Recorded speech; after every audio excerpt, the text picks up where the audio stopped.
Nakumpiska ang balor nga 3,604,000 pesos sang ginapatian Cebu sa drug bypass operation sang Regional Police Drug Enforcement Unit 6 o kunang RPDEU sa Sunset Boulevard sa Kabsan Barangay Soca, Revelo.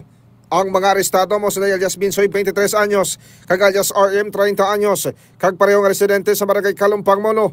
Alas 10:24 sang gabi, Hulyo 26, sa nakonsumate ang transaksyon sa diin at tumod sa polis nga nakabakal sa sang isa ka plastic sang ginapatian sa buki alias Binsoy gamit ang 12,000 pesos nga bypass money.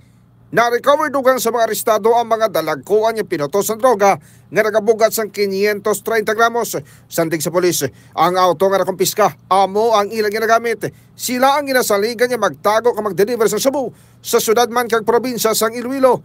Naibaluan niya may contact mismo sila sa preso sa sulod sa Nubilabed Prison kag may bodegero man sang Cebu nga ginakuwaan nila kung kaisa. Samtang nagpamalibad naman niya maghatag sang komento ang mga arestado. Transaksyon kita sa ila, no?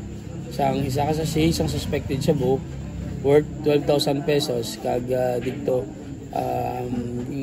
nagsugtanay nga dito ma-meet up sa lugar kag dito on board sila sa isa ka sedan nga salakyan.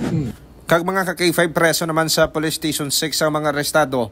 Kag kaso nga paglapas sa Republic Act 9165 o kanang Comprehensive Dangerous Drugs Act of 2002 ang ipasaka batok sa ila. Ako naman sa ka-K5 Aaron Refollo para sa Kampiyon ng Balita, Serbisyo Publiko kag Kalingawan sa Iloilo.